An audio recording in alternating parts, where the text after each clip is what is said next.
This is an article that I found years ago, and I was so impressed by it that I started reading it aloud to my students in every seminar.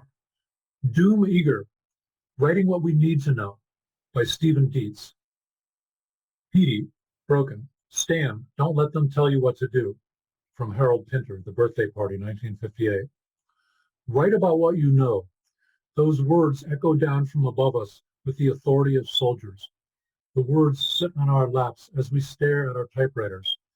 They fester inside us like a computer virus left over from a well-meaning mentor. Write about what you know. A cunning phrase which takes a moment to utter and can take a lifetime to overcome. Obviously, every playwright writes out of personal experience in either a direct or oblique manner, whether consciously or unconsciously. At its most innocent, the stick to what you know admonition provides a sort of creative comfort. It is a way of saying, yes, there are interesting, important things about your life that you can relate to others. Trust that and tell your stories. I'm not worried about the harmless cheerleading use of this phrase, but I hear it used in the theater with increasing regularity for a different purpose. I hear it used to censor playwrights. If you've been present at discussions of new plays or involved in the developmental process in any way, you have heard statements not unlike the following. Who are you, a heterosexual man, to write about the love between two women? Who are you, a Black woman, to write about the patriarchal Native American culture? Who are you, a well-to-do kid from Seattle, to write about the struggles of immigrants in the Rio Grande Valley? Who are you, an aging white man, to write about the experiences of inner-city Black youth? Stick to your life is the implication. Your life is the sole palette from which you may draw your material. So learn that. Learn to stay on your side of the creative yellow line. In our bohemian smugness, it never occurs to us that this is in any way censorship. Far from it. In fact, we've become experts at making this attitude a virtue. Instead of censorship, it is called sensitivity. It is called multicultural awareness. Most frighteningly, it is called politically correct. And as often as not, those "who are you to be writing that" comments are not coming from audience members who find something unpleasing or offensive about the given play. These words are coming from workers in the profession, from directors, dramaturges, actors, and incredibly, other playwrights.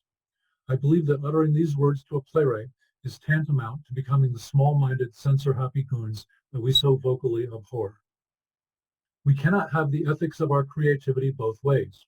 We cannot, on one hand, support and pursue the long overdue call for non-traditional casting, and, on the other hand, tell playwrights that their sex, age, race, creed, sexual preference, and physical condition determines the kind of plays they can write. We cannot belatedly rail against the policies of the National Endowment for the Arts and, in the same breath, tell a writer that a given topic is the exclusive province of someone else. We cannot wear Rushdie on our sleeve and Helms in our heart. That is not awareness, that is fear. What we fear is that we may be surprised by what we find buried in the unfamiliar, that our cherished and entrenched beliefs may be put in danger, or perhaps that we may discover in others similarities to ourselves. We must remember that the theater only shines when it pries at the locked door, when it dares to look fear in the face.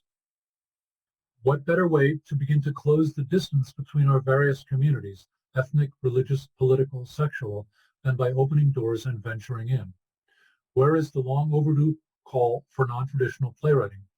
What value is there in taking refuge in the idea that I'll never know how a woman or man thinks? I'll never know how a Black or white or Hispanic or Asian person thinks. I'll never know how a gay or straight or lesbian or bisexual person thinks.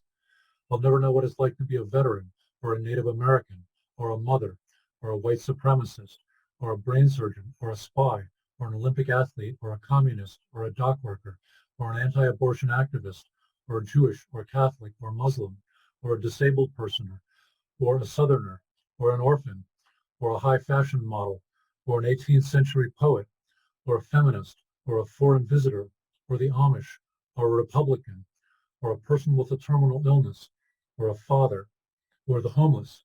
No, perhaps you won't. Be advised that you have chosen a profession in which it is your mandate to be an explorer, not a curator of your society. a profession which is to be questioned, as Brecht said, not about whether it manages to interest the spectator in buying a ticket, but whether it manages to interest him in the world. Our integrity, not merely as artists, but as citizens of the world, centers on engaging in dialogue with the out there, probing the parts of our world that are foreign to us. Only through this sort of active engagement will we begin to approach awareness. Only through dialogue and not entrenchment will we arrive at a truly multicultural art form.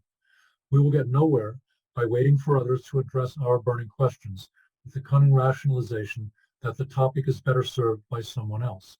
That doesn't wash, never did, never will. We learn only when we lean into, not away from, our questions. The signal we must send is this. Yes, certainly write about what you know, but should the spirit move you, be brave enough to write about what you need to know. Write about cultures that mystify you. Write absolutely everything you think about the opposite sex. Write about strangers who intrigue you. Write with gusto about people you will never meet. Write with abandon about anything outside of your experience that fascinates, inspires, angers, or seduces you. But how do I know what they're thinking? You're a writer. You guess. You invent their lives in action with as much truth and passion as you can summon. You make your case and you await the verdict of the audience, of critics, of your peers. At that point is when they should have their say about the value of your attempt, and not before. At that point, they should have every opportunity to question, praise, denounce, inform, trash, prize, badmouth, bless, boycott, emulate, or burn your work.